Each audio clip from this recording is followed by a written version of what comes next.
Good morning everyone, welcome back to my channel.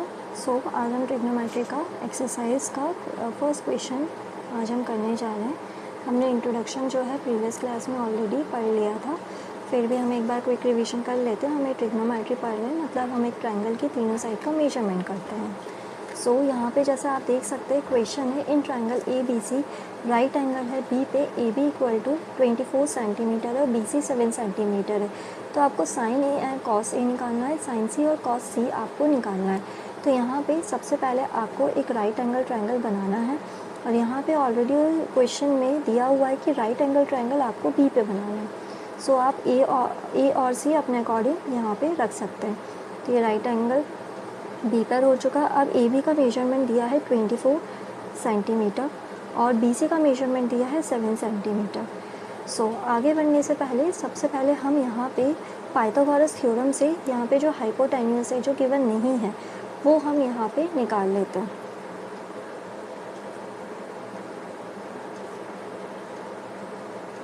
सो यहाँ पे जो पाइथागोरस थ्योरम होती है वो होता है हाइपोटेन्यूस का स्क्वायर इक्वल टू बेस का स्क्वायर प्लस परपेंडिकुलर का स्क्वायर। सो यहाँ पे जैसा हमने कल सीखा था, जब आप राइट एंगल ट्रायंगल पढ़ते हैं ना, तो उसमें जो आपने स्टार्टिंग में सीखा था कि जो हाइपोटेन्यूस होता है वही रहता है, बेस वही रहता है, परपेंडिकुलर भी वही रहता है, यहाँ पे कोई चेंज नहीं होता है। तो हम हाइपोटेन्यूस को यहाँ पे ए सी का स्क्वायर लिखेंगे, बेस हमारे पास बी सी का स्क्वायर है, और हमारे पास जो परपेंडिकुलर है ये ए बी का स्क्वायर है। सो ए सी हमारे पास गिवन नहीं है, बी सी हमारे पास 7 सेंटीमीटर है, और जो ए बी है 24 सेंटीमीटर है। और यहाँ पे एक और बात हम जैसे देख सकते हैं, यहाँ पे सेंटीमीटर में दिया है, इसलिए हमने रेशो नहीं लिया है। अगर सेंटीमीटर में नहीं देते तो फिर हम यहाँ पे रेशो लेते। तो ये हो जाएगा 49 प्लस ये हो जाएगा 576। तो ये जब हम इसको प्लस करेंगे 625, तो ए सी का स्क्वायर जो है हमारे पास निकल कर आएगा 625। अब हम इसका स्क्वायर रूट निकालेंगे तो ए सी की जो वैल्यू हो जाएगी वो हो जाएगी 25 सेंटीमीटर। तो हमने यहाँ पे 25 सेंटीमीटर रख दिया है। तो हमारा पहला काम यही होता है, जो साइड नहीं गिवन होती है आप उसको यहाँ पे निकाल लें। अब हमें यहाँ पे दिया हुआ है कि आपको साइन ए कॉस ए निकालना है फर्स्ट उसमें। सो हम यहाँ लिखेंगे साइन ए। अब हमने कल पढ़ा था जो फार्मूला होता है, फार्मूला हम बेसिकली यहाँ पे जो रेशो होता है वो किस फॉर्मेट में दिया रहता है।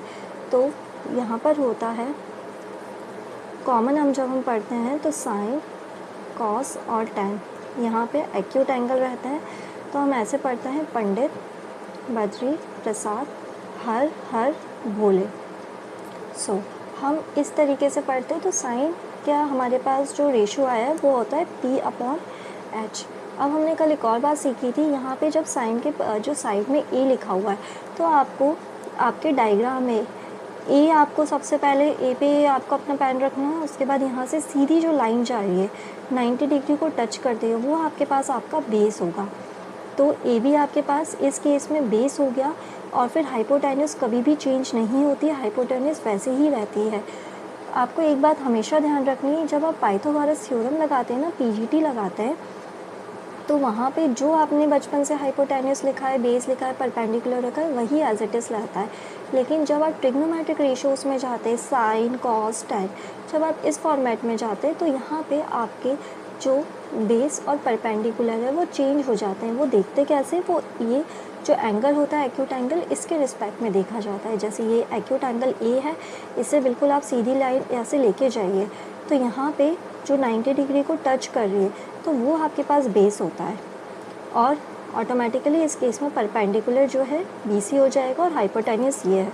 तो हम यहाँ पे लिख देंगे परपेंडिकुलर हमारे पास क्या है BC और हाइपोटेन्यूस है AC। तो BC का वैल्यू है 7 सेंटीमीटर और AC का वैल्यू है 25 सेंटीमीटर। सो हमारे पास साइन ए की जो वैल्यू है वो हमारे पास आ चुकी है 7/25। तो हमारे पास साइन ए का रेशियो आ चुका है। अब उनने हमसे एक और चीज़ बोली थी कॉस ए। सो हम यहीं पे लिख लेते हैं कॉस ए, जैसा हम देख सकते हैं कॉस का जो रेशो होता है बी अपॉन एच होता है। तो हम फिर से जाएंगे डायग्राम पे। यहाँ पे कॉस जो एक्यूट एंगल है वो ए यहाँ पे लिखा हुआ है, तो हमने ए यहाँ से एक सीधी लाइन लेके गया जो 90 को बिल्कुल टच कर रही है, और ये हमारा क्या हो जाएगा, बेस हो जाएगा। तो इस केस में बेस है ए बी, और हाइपोटेन्यूस जैसा हमने पहले ही देखा कभी भी चेंज नहीं होती है, तो वो आपके पास ए सी ही रहेगा। सो ए बी का जो वैल्यू है वो आपके पास 24 है, और ए सी का जो वैल्यू है वो आपके पास 25 है। तो इसका रेशो जो हो जाएगा 24/25। सो 24/25। सो हम नेक्स्ट देख लेते हैं, वहाँ पे है साइन सी एंड कॉस सी। हमें साइन सी चाहिए है एंड हमें कॉस सी भी चाहिए है। जैसा कि आप देख सकते हैं, हम डायग्राम एक और बार बना लेते हैं ताकि इजी रहे। यहाँ हमने बी लिया था, यहाँ पे हमने ए लिया था, यहाँ पे सी लिया था। ये 25 सेंटीमीटर थी, ये हमारे पास 24 सेंटीमीटर थी, और बी सी हमारे पास 7 सेंटीमीटर थी। अब हमें अगेन साइन सी लिखना है। हमारे पास जो साइन का रेशो होता है वो पी अपॉन एच होता है। अब तक आई थिंक सो आपको याद हो गया होगा। अब हमें साइन को सी से देखना है। सो हम ए से नहीं देखेंगे, हम सी से देखेंगे। सी से जो एक सीधी लाइन जा रही है जो 90 डिग्री को टच कर रही है, वो हमारे पास बेस होगा, और हाइपोटेन्यूस कभी भी चेंज नहीं होती है, और ये आपके इस केस में ए बी परपेंडिकुलर हो जाएगा। सो परपेंडिकुलर जो है आपका इस केस में ए बी है, और जो हाइपोटेन्यूस है वो आपके पास ए सी है। सो हम यहाँ पे लिख देंगे ए बी हमारे पास कितना है 24, और हाइपोटेन्यूस है 25। सो साइन सी का रेशियो आ गया 24/25। अब हम इसी तरीके से कॉस सी भी निकाल लेंगे। कॉस का जो रेशियो होता है वो बी अपॉन एच होता है। सो यहाँ पे जो हम कॉस सी से देखेंगे, आपको सी से एक लाइन लेके जानी है जो 90 को टच करे, तो ये बेस हो जाएगा। इस केस में बेस जो है वो बी सी है, और हाइपोटेन्यूस जो है वो ए सी है। सो यहाँ पे जो बी सी है वो हम लिख देंगे 7 सेंटीमीटर, और जो ए सी है वो 25 सेंटीमीटर। सो यहाँ पे जो कॉस सी है उसका वैल्यू हो जाएगा 7/25। सो हमने चारों ही ट्रिग्नोमेट्रिक रेशियोज़ निकाल लिए जो हमसे क्वेश्चन में पूछे गए थे। तो यहाँ पे क्वेश्चन 1 हमारे पास कंप्लीट होता है। आई थिंक सो आपको बहुत अच्छे से समझ में आया होगा। सो आपको समझ में आया है तो प्लीज़ आप लाइक शेयर एंड सब्सक्राइब ज़रूर करें। Thank you for watching. Good morning everyone, welcome back to my YouTube channel. So आज हम ट्रिग्नोमेट्रिक की जो सीरीज़ चल रही है उसमें आज हम क्वेश्चन नंबर 2 यहाँ पे करेंगे। तो आपको क्वेश्चन स्क्रीन पे दिख रहा होगा। इन फिगर फाइंड आपको करना है tan p minus cot r। So figure already बना हुआ है। सो यहाँ पे मैं एक और बार बना लेती हूँ। आपको q यहाँ पर है, r यहाँ पर है, और p यहाँ पर है, और जो pq है वो 12 सेंटीमीटर दिया हुआ है, और जो PR है वो 13 सेंटीमीटर दिया हुआ है। सो हमने प्रीवियस वीडियो में भी पढ़ा था, सबसे पहला काम आपको होता है जो अननोन वैल्यू है आपको किसी भी ट्रायंगल में, तो आप उसका जो है पाइथागोरस थ्योरम से आप उसमें वैल्यू निकाल लें। सो हम यहाँ पे बाय पाइथागोरस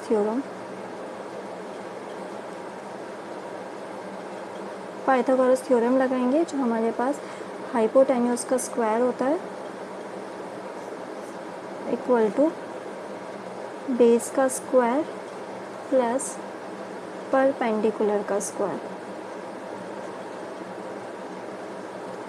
सो हमने एक बात और पढ़ी थी कि यहाँ पे जो हाइपोटेन्यूस होता है, जब आप राइट एंगल ट्रायंगल पढ़ते हैं ना, तो जो आप कॉमन हाइपोटेन्यूस पढ़ते हैं वही हाइपोटेन्यूस होता है, और यहाँ पे बेस और परपेंडिकुलर भी जो कॉमन आप पढ़ते हैं वही होता है। तो जो लॉन्गेस्ट साइड होती है राइट एंगल ट्रायंगल की, सो वही हाइपोटेन्यूस होती है। तो यहाँ पे PR हो जाएगी इक्वल टू बेस आपके पास Q से लेके R है, सो QR हो जाएगा बेस, और परपेंडिकुलर PQ है उसका स्क्वायर।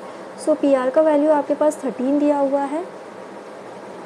सो आपने यहाँ पे 13 का आपको स्क्वायर करना है। QR का वैल्यू जो है हमारे पास गिवन नहीं है, और PQ का जो वैल्यू है वो आपके पास 12 दिया हुआ है।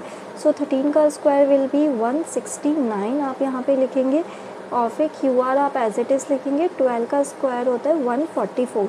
सो आपको इसके बाद जो करना है 169 यहाँ पे आप ले आएंगे इसको माइनस में, क्यू आर का स्क्वायर हो जाएगा। तो ये जब माइनस करेंगे तो 25 होगा। आप क्यू आर इसका स्क्वायर रूट निकालेंगे तो 5 सेंटीमीटर हमारे पास जो है वो क्यू आर आ जाएगा। क्या इतनी बात आपको क्लियर है? सो हम आगे बढ़ते हैं। ये क्यू आर आपके पास 5 सेंटीमीटर आ चुका है। सो हम यहाँ पे 5 सेंटीमीटर लिख सकते हैं। अब हमें क्वेश्चन में क्या फाइंड आउट करना है? What you have to find out 10p minus cot R. Okay, so हम यहाँ पे लिखेंगे 10p माइनस कॉट आर। जो हमें 2 फाइंड करना है 10p माइनस कॉट आर। सो आपके पास दो रास्ते हैं, या तो आप 10p को सेपरेटली लिख लो, कॉट आर को सेपरेटली लिख लो, या फिर आप एक साथ लिख लो। सो हम ये ट्रायंगल में जैसा देख रहे हैं, तो यहाँ पे हमने प्रीवियस क्लास में सीखा था, जब ये ट्रिग्नोमेट्रिक रेशियोज़ के साइड में जो एंगल होता है एक्यूट एंगल, इससे जो बिल्कुल एक सीधी लाइन जाएगी, ये 90 तक जा रही है। सो ये आपके पास इस केस में बेस होगा, और इस केस में अगर हम 10p से देख रहे हैं तो ये PQ बेस होगा, और ये परपेंडिकुलर और हाइपोटेनस कभी भी चेंज नहीं होता है। सो हम यहाँ पे 10p, पहले हम 10 का जो है ट्रिग्नोमेट्रिक रेशियोज़ लिख लेते हैं। रेशियो होता है p/b, और कॉट का रेशियो होता है, और इसका ऑपोजिट ही तो है, तो ये b/p होता है। सो हमने 10p से देखा, आप p से बिल्कुल सीधा एक 90 डिग्री तक लाइन लेके जाइए, तो ये आपके पास होगा बेस। और इस केस में परपेंडिकुलर, ट्रिग्नोमेट्रिक रेशियोज़ में जो परपेंडिकुलर और बेस होता है ना, वो चेंज हो जाता है, और जो हाइपोटेन्यूस होती है वो एज इट इज़ होती है, वो चेंज नहीं होती है।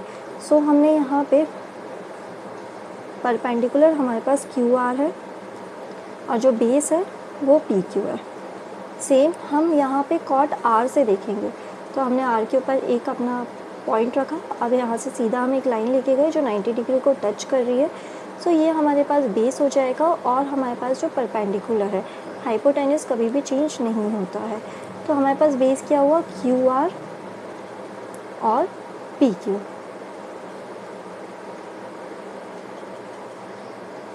सो आप देख सकते हैं यहीं पे ये यहाँ पे ही कैंसिल आउट हो जाएगा, बट हम वैल्यूज़ भी पुट ऑन कर लेते हैं। क्यू आर का वैल्यू 5 है सेंटीमीटर है, और जो पी क्यू की वैल्यू है, पी क्यू की वैल्यू 12 सेंटीमीटर है।